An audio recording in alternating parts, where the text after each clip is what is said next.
Kompas Petang berlanjut, saya Tifal Solesa. Sebuah drone ditembak jatuh ketika mengitari Kompleks Kejaksaan Agung Kebayoran Baru, Jakarta Selatan. Peristiwa itu terjadi 2 pekan setelah peristiwa penguntitan Jampitsus Febri Adriansyah oleh anggota Densus 88. Anda akan melihat foto-foto, ini dia yang didapat Kompas TV terkait drone yang ditembak jatuh tim pengamanan Kejaksaan Agung.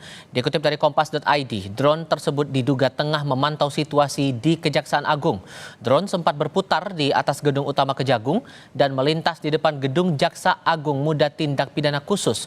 Drone itu pula diketahui sempat berputar di atas gedung Kartika yang merupakan kantor Jaksa Agung Muda Intelijen dan Jaksa Agung Muda Tindak Pidana Khusus. Drone berhasil dijatuhkan tim pengamanan Kejaksaan Agung. Drone tampak di atas puncak dia sekarang.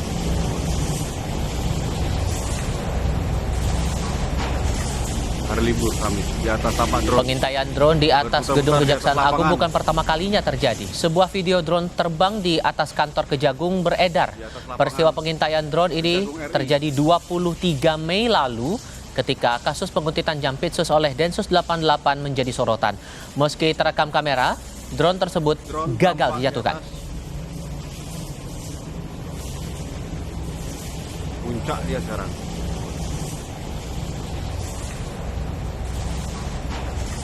Hari libur Kamis, di atas tampak drone berputar-putar di atas lapangan. Di atas lapangan Kejagung RI.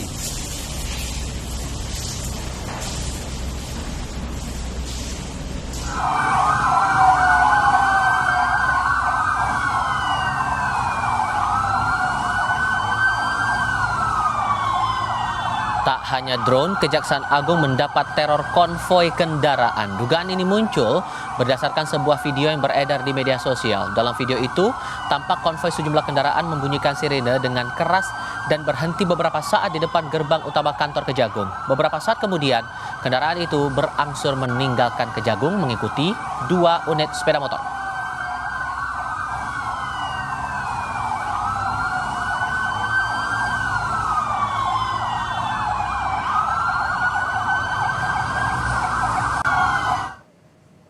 Kepala Pusat Penerangan Hukum Kejaksaan Agung, Ketut Sumedana mengatakan, jika drone yang melintas di atas Kejagung bukan pertama kalinya. Di tempat kami itu bukan kali ini aja kejadian drone. Sebelum-sebelumnya juga pernah ada drone. Ya, nanti kan dilihat apa muatan drone-nya, apa seperti apa, nanti saya coba konfirmasi.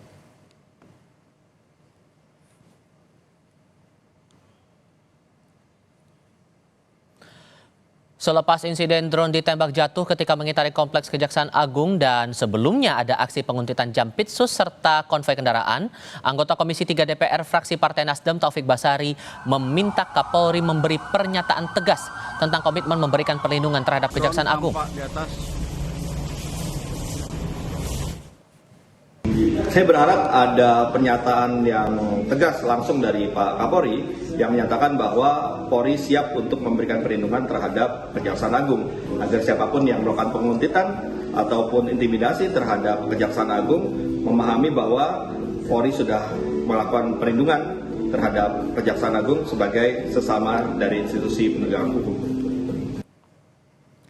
Via akun YouTube, mantan Menko Polhukam Mahfud MD angkat bicara soal kasus Jampitsus Kejaksaan Agung Febri Adriansyah yang dikuntit oleh anggota Densus 88 Polri. Mahfud menyebut ada dugaan terjadi pergantian penguasa mafia timah di balik peristiwa itu. Lebih lanjut, kata Mahfud, pergantian penguasa mafia timah berkaitan dengan rezim politik yang akan berubah. Soal simpang siur informasi penguntitan Jampitsus, menurut Mahfud menjadi tanggung jawab Presiden dan Menko Polhukam untuk memberi penjelasan ke publik. Ini sebenarnya perebutan untuk pergantian owner mafia timah. Jadi timah itu selama ini kan ada ownernya, ada penguasa timah lah kira-kira. Karena rezim politik akan berubah, sekarang ini akan mulai disingkirkan orang-orang yang sekarang jadi mafia dan di backup itu. Sehingga lalu dilakukan dengan cara itu agar orang-orang tertentu bisa ditangkap lalu owner mafia ini bisa diganti pada saat nanti terjadi pergantian pemerintahan. Ini penjelasannya Ansat Mbaya. Sebenarnya negara ini ada aturan-aturannya, ada pimpinannya. Tanggung jawab paling utama itu ada pada presiden untuk menjelaskan dan meminta itu dibuka. Tapi sebelum ke presiden kan ada Menko, ya kan? Kenapa Menko tidak panggil dua-duanya? Belum usai penjelasan di belakang kasus penguntitan Jampitsus Febri Adriansyah oleh anggota Densus 88, muncul lagi temuan drone yang di halaman Kejaksaan Agung ini ditindak langsung oleh pengamanan setempat. Benarkah kejadian ini saling terkait? Bagaimana harusnya Kapolri dan Jaksa Agung menjelaskan soal ini ke publik? Kami bahas bersama dengan para narasumber. Bergabung saat ini mantan Kepala Badan Intelijen Strategis atau BAIS TNI Soleman Ponto dan Direktur Eksekutif Lembaga Kajian Strategis Kepolisian Edi Saputra Hasibuan. Selamat sore Bapak-Bapak sekalian, apa kabar? Selamat sore, kabar Terima kasih baik-baik. semuanya sudah hadir dalam diskusi kami kali ini. Pak Soleman, kasus penguntitan masih diusut oleh Kejaksaan Agung, tapi sudah muncul lagi ada drone yang masuk ke Komplek Kejagung dan ditindak oleh pengamanan internal. Anda menilai bahwa kasus penguntitan ini masih belum selesai? Ya, belum selesai. Kan bagi saya itu belum selesai. Kenapa? Karena di dalam operasi intelijen itu, kalau tertangkap seperti itu harus ada penanggung jawabnya siapa. Misalkan, karena itu fakta membuktikan bahwa mobilnya mobil Polri, anggotanya anggota Polri. Nah, minimum Kapolri menyatakan apakah ada perintah atau tidak. Kalau Kapolri tidak, lalu bagaimana dibawanya? Densus ada enggak? Tidak. Lah, kalau Densus tidak, ya orangnya ini. Orangnya kamu siapa yang merintah? Kalau enggak ada perintah di atas, paling dia bilang, ya itu saya sendiri. Lah kalau saya sendiri, ya dia yang dihukum. Tapi kalau tidak ada yang dihukum, artinya ini masih berjalan terus. Kan belum ada yang bertanggung jawab. Lalu siapa? Lah padahal faktanya sebenarnya yang tersandra Polri. Sehingga Polri harus menjelaskan. Nah, kecuali bisa dibuktikan bahwa mobil yang dipakai bukan mobil Polri. Nah, itu lain cerita itu. Sehingga kalau Tapi kemudian ada sepanjang pihak itu yang menilai masih bahwa ada. hubungan dari lembaga-lembaga penegak hukum ini baik-baik saja, itu harus bisa dikonfirmasi ulang lagi ya Pak ya? Ya iya lah, tidak bisa bahwa itu hanya baik-baik saja. Karena faktanya ada penguntitan tertangkap loh, bukan katanya. Tertangkapnya, drone-nya dapat, mobilnya ada, orangnya ada. Semua itu ada, jadi ini bukan halusinasi. Sehingga harus ada pernyataan dari Kapolri, Kadensus, apakah ada perintah atau tidak. Bagi kami, orang intelijen itu sudah biasa. Oke. Kalau memang tertangkap, ya sudah, yang bawa itu dikorbankan, harus. Oke. Karena itu risiko. Oke. Kalau ketangkap, ya korban. Tapi jangan sampai tidak ada korban. Kalau tidak ada korban, tersandra semua, mulai dari Kapolri, seluruh institusi Polri tersandra. Oke, semua akan Karena tersandra. faktanya Itu dan begitu, sampai sekarang gitu. pun juga belum ada pernyataan, entah itu dari Kapolri, dari Presiden pun juga belum ada pernyataan ya Pak Edi. Dan kalau kita ambil kutipan pernyataan dari Prof. Mahfud MD yang bilang di akun YouTube-nya bahwa munculnya kasus ini berhubungan langsung juga dengan adanya pergantian rezim mafia tanah yang berhubungan juga dengan pergantian rezim pemerintahan. Sejauh apa Anda menangkap pernyataan dari Prof. Mahfud ini, Pak Edi?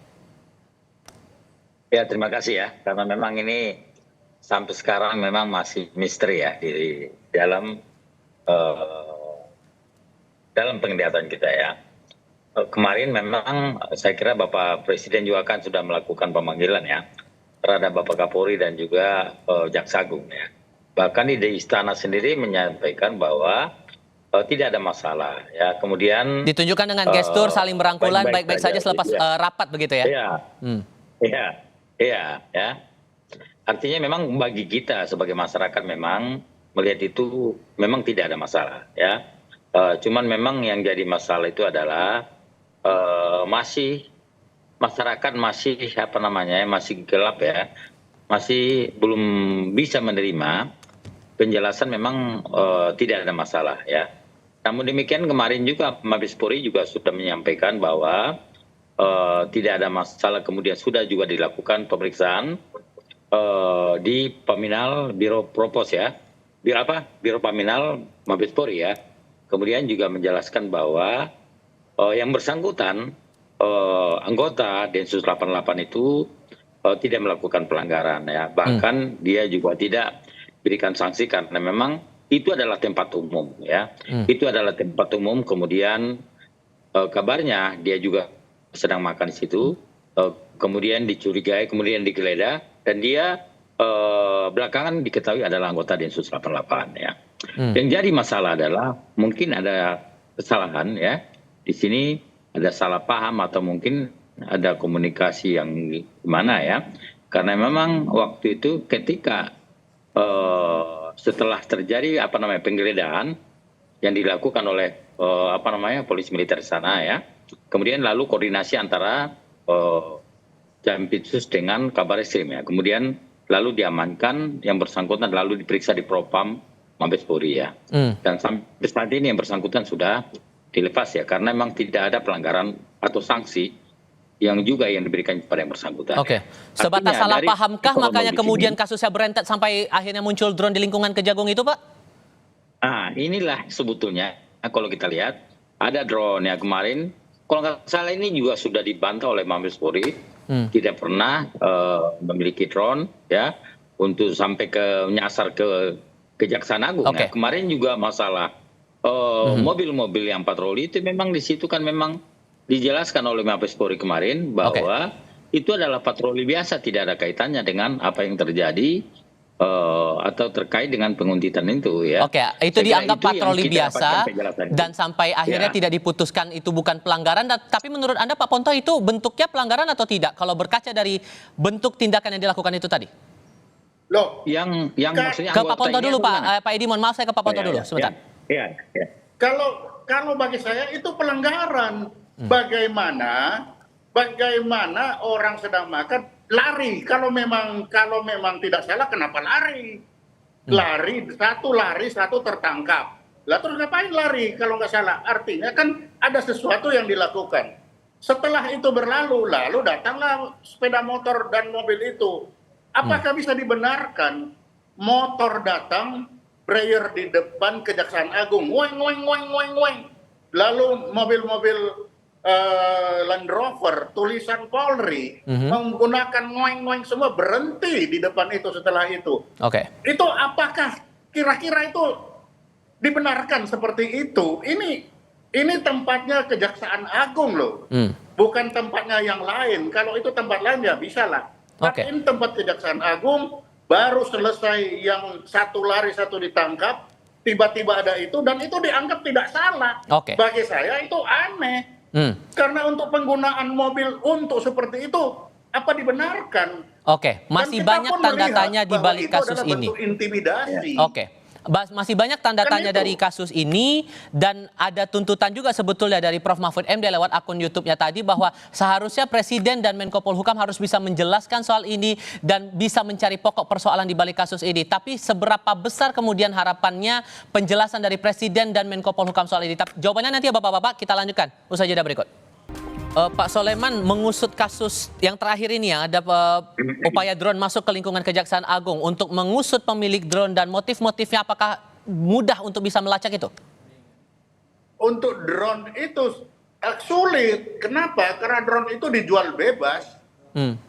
Itu kan drone dijual bebas. Ya bisa aja orang main-main tiba-tiba jatuh. Itu bisa jadi seperti itu. Kita tinggal lihat di isi drone-nya itu apa. Jadi kalau untuk drone itu susah, itu milik siapa. Tetapi susah juga untuk memisahkan itu berhubungan dengan yang lalu, kan gitu. Walaupun kemudian di bukti konvoi kendaraan ada video yang beredar di medsos, kemudian identitas dari sosok yang menguntit itu juga muncul ke publik, itu kalau kita ambil mencari rantai siapa penguntit atau siapa yang berada di balik penguntitan itu gampang atau tidak menurut Anda? Ya justru itu. Kalau dalam ilmu intelijen itu sudah gagal operasi itu. Karena ada yang ketangkap juga ada main-main, kan lari. Kenapa harus lari? Berarti ada sesuatu yang tidak benar yang dilakukan. Nah kalau ketangkap seperti itu operasi gagal, harus ada yang salah. Kalau itu dibenarkan, ini sangat buruk untuk ke depan. Artinya kuntit-menguntit itu akan disahkan atau itu menjadi hal yang biasa. Kalau nanti itu terjadi, akan terjadi balas-membalas.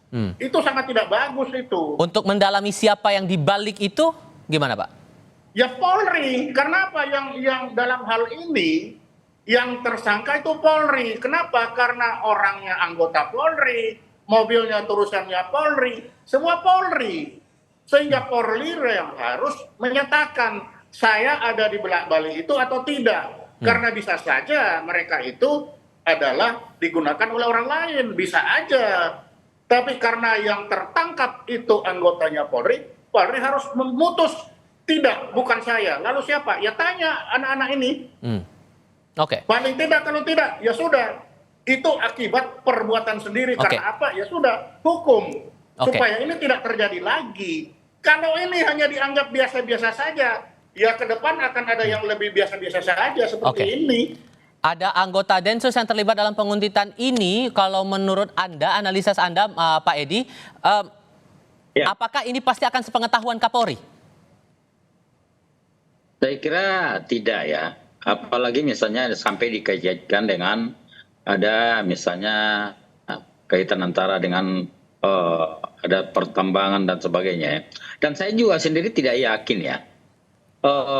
Ada drone, kemudian polisi yang mengendalikan, saya kira tidak yakin ya. Itu apa namanya? Itu bukan cara-cara Polri ya seperti itu ya. Kemudian juga masalah kan sudah juga dibantah oleh Mabes Polri bahwasanya keberadaan patroli juga di situ kan memang setiap hari lewat di situ ya. Cuman karena ada kasus ini lalu dikait-kaitkan dengan adanya keterkaitan dengan Densus 88 tadi ya.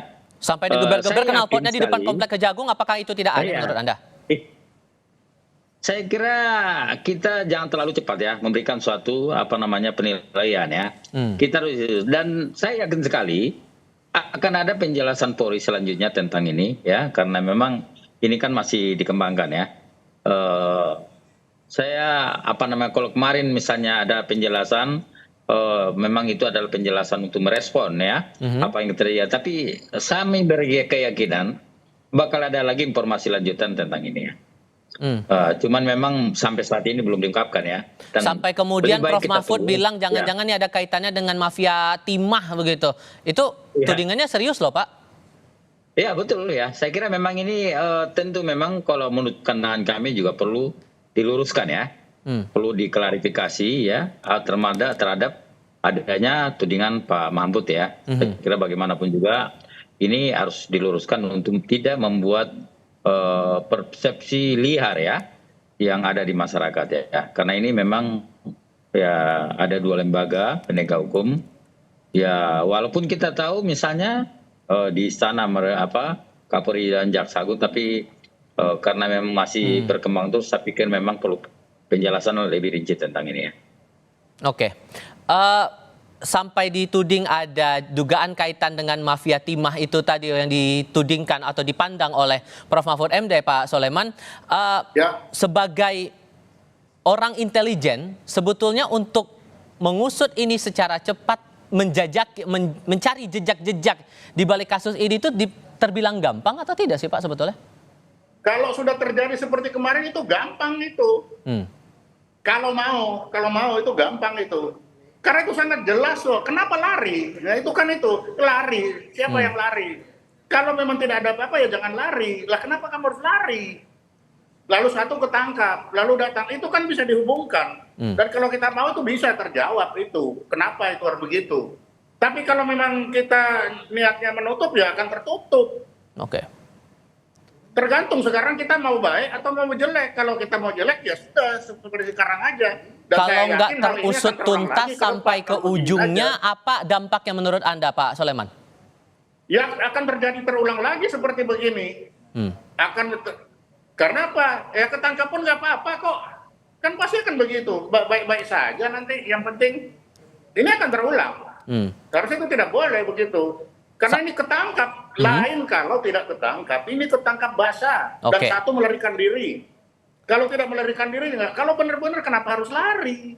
Kan begitu. Singkat saja, dari Prof Mahfud meminta agar Presiden sampai Menko Polhukam juga menjelaskan dan mencari pokok masalah di balik kasus ini. Statement apa yang diharapkan oleh publik menurut Anda dari pernyataan Presiden dan Menko Polhukam ini soal kasus penguntitan ini sampai muncul drone di lingkungan Kejagung ini menurut Anda Pak Soleman? kalau bagi saya itu harus ada statement yang salah dalam ini siapa yang melakukan. Saya hanya mengejar penangkapan dan ngoeng-ngoeng itu. Ini siapa yang salah? Di balik itu kenakalan atau ada perintah. Kalau itu kenakalan, ya sudah kenakalan, kamu salah, saya hukum karena kamu nakal. Tapi kalau tidak ada itu susah. Itu susah kita akan menyatakan ini akan baik-baik saja. Karena kenakalan itu ada. Nah, apakah dia nakal karena nakal atau karena nakal dibikin nakal? Kan itu. Oke, singkat saja Pak Edi, mungkinkah ada penjelasan dari Presiden dan Menko Polhukam soal ini? Ya, saya kira nanti akan direspon oleh Polri ya. Kita tunggu saja.